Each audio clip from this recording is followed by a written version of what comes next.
السلام علیکم۔ آج ہم ایک بہت ہی آپ کہہ لیں بنیادی سوال پر غور کر رہے ہیں۔ مذہب کیا ہے؟ جی وعلیکم السلام۔ اور خاص طور پر اسلام سے پہلے دنیا میں مذہب کا کیا تصور تھا؟ بالکل، اور پھر یہ کہ پیغمبر اسلام صلی اللہ علیہ وآلہ وسلم نے اس کے مقابلے میں کیا بالکل مختلف نظریہ پیش کیا۔ جی ہاں، ہماری یہ گفتگو مولانا سید ابو علا مودودی کی کتاب سیرت سرور عالم کے ایک حصے پر مبنی ہے، جو Urdu audio books YouTube channel پر بھی دستیاب ہے۔ جی، تو ہمارا مقصد صرف کوئی تاریخی تفصیل بیان کرنا نہیں، بلکہ یہ سمجھنا ہے کہ اسلام نے مذہب کو وہ جو ایک کونے میں پڑا تصور تھا وہاں سے نکال کر پوری زندگی پر محیط ایک نظام کیسے بنایا۔ ایک مکمل نظام۔ اچھا، تو آئیے اس کا جائزہ لیتے ہیں۔ اسلام سے پہلے جو عام خیال تھا وہ تو یہی تھا کہ مذہب زندگی کے بہت سے شعبوں میں سے بس ایک شعبہ ہے نا؟ دراصل جی، اس تصور کے مطابق مذہب کو زندگی کا ایک الگ تھلگ حصہ ہی سمجھا جاتا تھا۔ یعنی الگ سے؟ بالکل الگ۔ اس کے دو بنیادی مقاصد سمجھے جاتے تھے۔ دیکھیں، یا تو یہ کہ بھائی مرنے کے بعد نجات مل جائے، نجات، ٹھیک، آخرت کی فکر۔ جی، آخرت کی۔ یا پھر دوسرا مقصد یہ تھا کہ اس دنیا کے جو معاملات ہیں ان میں جو مافوق الفطرت قوتیں ہیں، دیوتا ہیں یا خدا ہے، ان کی مدد مل جائے، کوئی برکت حاصل ہو جائے۔ اچھا، یعنی دنیاوی فائدہ؟ جی، دنیاوی فائدہ یا آخرت کی نجات، بس یہ دو باتیں تھیں۔ تو مطلب یہ ہوا کہ یہ روزمرہ کی جو عملی زندگی ہے، جی، ہمارا کاروبار، سیاست، معاشرت، ان سب سے کافی حد تک الگ تھا یہ معاملہ۔ بالکل الگ۔ دنیاوی زندگی کے اصول، اس کے طور طریقے وہ سب الگ تھے، اور مذہبی رسومات، عقائد، ان کا دائرہ بالکل الگ تھا۔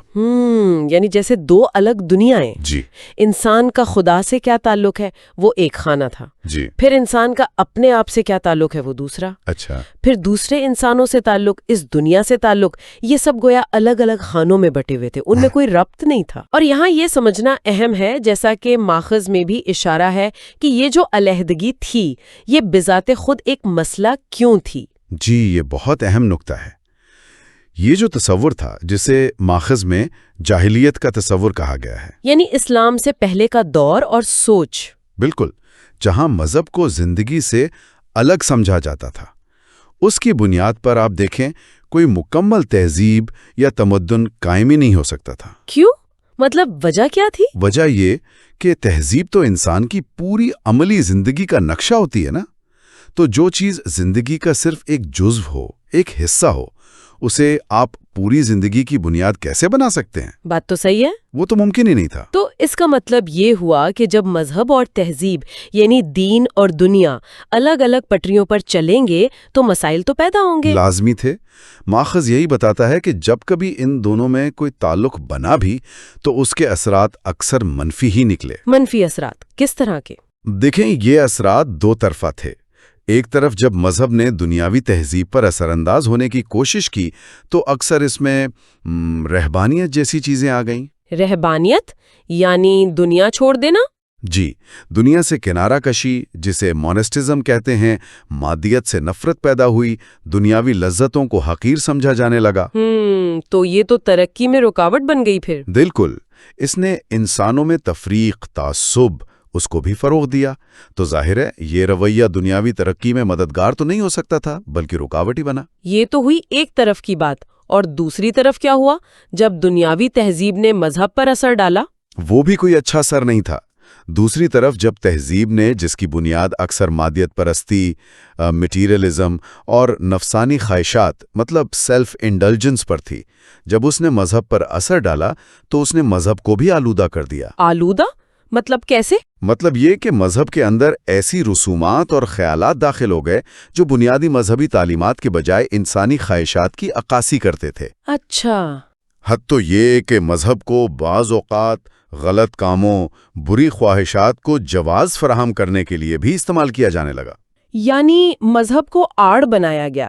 بالکل، ماخذ میں اس کی مثالیں بھی ہیں کہ بعض مذاہب کی عبادات میں ایسی چیزیں شامل ہو گئیں جنہیں شاید ان مذاہب کے ماننے والے بھی اگر وہ مذہبی دائرے سے باہر دیکھیں تو بد اخلاقی ہی سمجھیں۔ تو گویا تہذیب اور مذہب کی یہ جو علیحدگی ہے، یہ ایک ایسا چکر بن گیا جس میں دونوں ہی اپنی اصل روح سے دور ہوتے گئے۔ بالکل ٹھیک کہا آپ نے۔ نتیجہ کیا نکلا؟ نتیجہ یہ نکلا کہ دنیا بھر میں تہذیب و تمدن کی جو عمارت تھی وہ زیادہ تر غیر مذہبی بنیادوں پر کھڑی ہوئی۔ اور بسا اوقات تو غیر اخلاقی بنیادوں پر بھی۔ جی ہاں، غیر اخلاقی بنیادوں پر بھی۔ اب جو لوگ دیندار سمجھے جاتے تھے وہ اکثر دنیا کے معاملات سے الگ تھلگ ہو کر بس اپنی نجات کی فکر میں لگے رہے۔ اچھا، وہ گوشہ نشین ہو گئے۔ جی، اور جو لوگ دنیا کے معاملات چلا رہے تھے، جو حاکم تھے، جو تاجر تھے، جو رہنما تھے، انہوں نے اپنی سمجھ بوجھ اور اپنی خواہشات کے مطابق نظام بنا لیا۔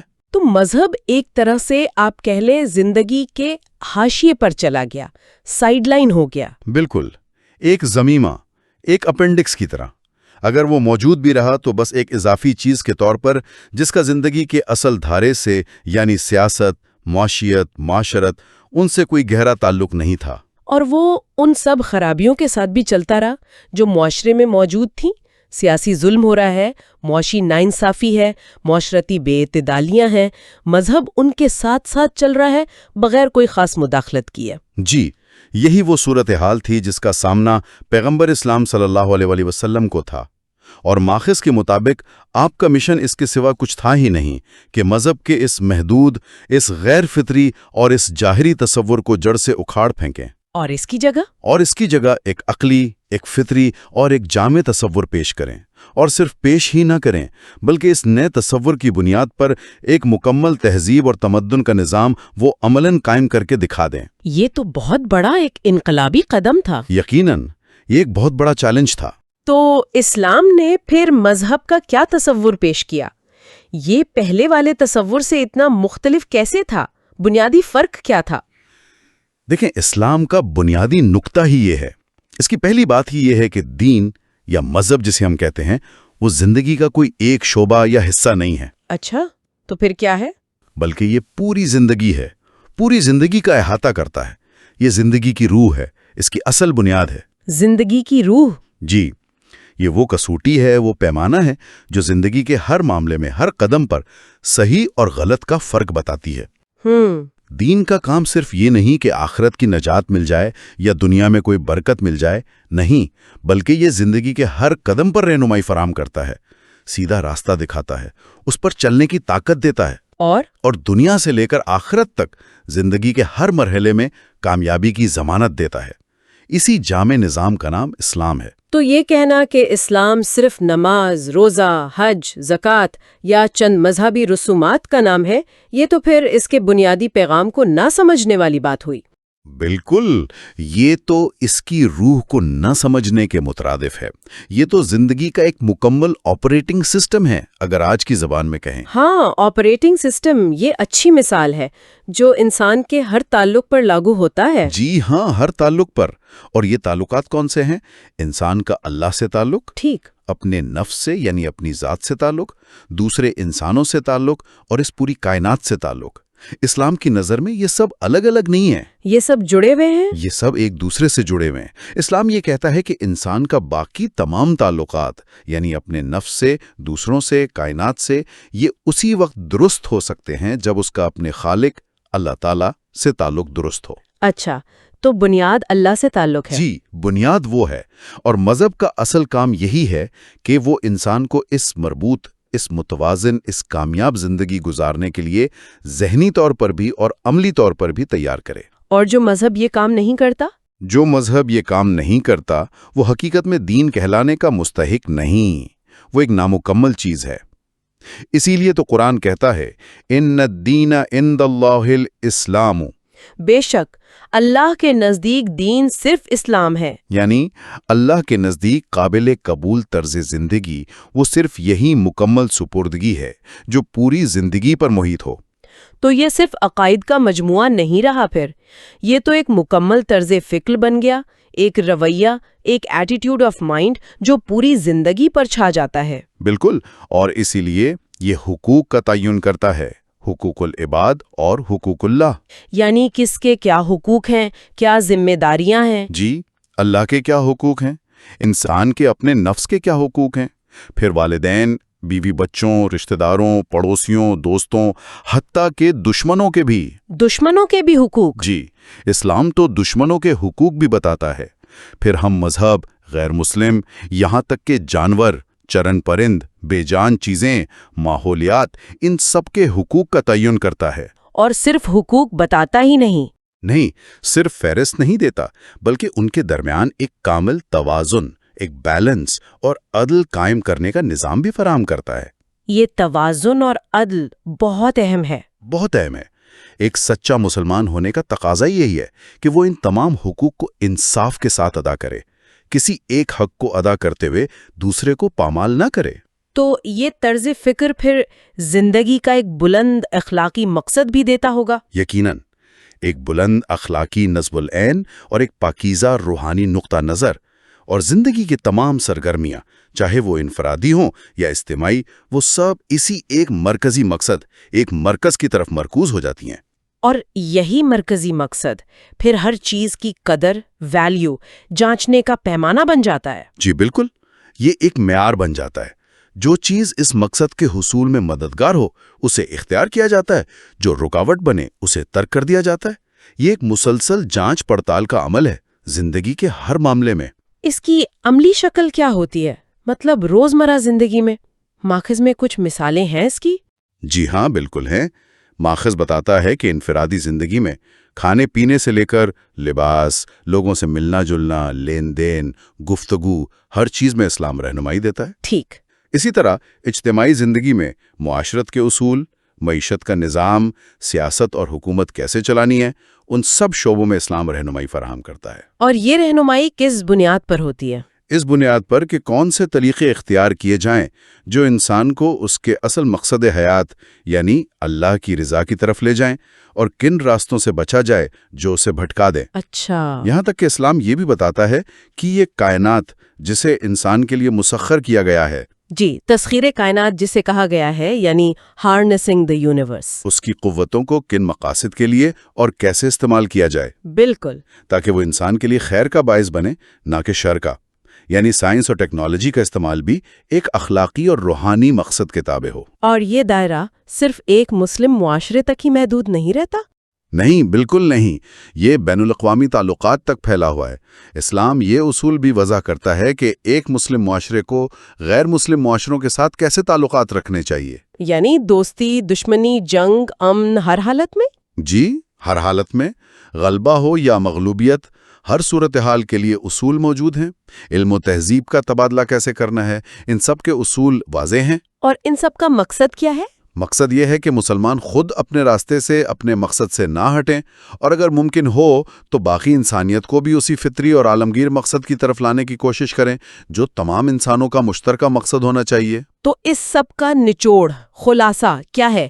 مطلب یہ کہ اسلام کی نظر میں مسجد سے لے کر بازار تک، اور میدان جنگ تک، عبادت کے طریقوں سے لے کر ریڈیو اور ہوائی جہاز کے استعمال تک، جی، طہارت اور استنجا کے چھوٹے مسائل سے لے کر بین الاقوامی تعلقات تک، ابتدائی تعلیم سے لے کر اعلیٰ سائنسی تحقیقات تک، یہ سب ایک ہی نظام کے مربوط حصے ہیں، الگ الگ ٹکڑے نہیں ہیں۔ اور یہ سب ایک ہی مقصد کی طرف حرکت کر رہے ہیں۔ جی، جیسے ایک مشین کے سارے پرزے مل کر ایک نتیجہ پیدا کرتے ہیں، اسی طرح یہ سب مل کر اللہ کی رضا کے حصول کے لیے کام کرتے ہیں۔ یہ واقعی، جیسا آپ نے پہلے کہا، اپنے وقت کے لحاظ سے ایک انقلابی تصور تھا۔ یقیناً تھا۔ اور یہ سمجھنا مشکل نہیں کہ اس دور کے جو محدود ذہن تھے، جو مذہب کو بس چند رسومات یا عقائد تک محدود دیکھنے کے عادی تھے، ان کے لیے اس جامع تصور کو قبول کرنا کتنا مشکل رہا ہوگا۔ اور یہاں ایک بہت دلچسپ بلکہ حیران کن نقطہ سامنے آتا ہے۔ ماخذ اس بات کی نشاندہی کرتا ہے کہ آج صدیاں گزرنے کے باوجود، علم و عقل کی اتنی ترقی کے باوجود، جی، یہ مربوط تصور، یہ کہ دین پوری زندگی ہے، یہ آج بھی بہت سے لوگوں کے لیے، حتیٰ کہ مغرب کی اعلیٰ تعلیم یافتہ شخصیات کے لیے بھی سمجھنا اتنا ہی مشکل ہے جتنا شاید اس وقت تھا۔ واقعی یہ تو حیرت کی بات ہے۔ جی، مذہب کو زندگی کا ایک الگ شعبہ سمجھنے کا وہ جو پرانا جاہلی تصور ہے، وہ آج بھی بہت سے ذہنوں پر آپ کہہ لیں مضبوطی سے قائم ہے۔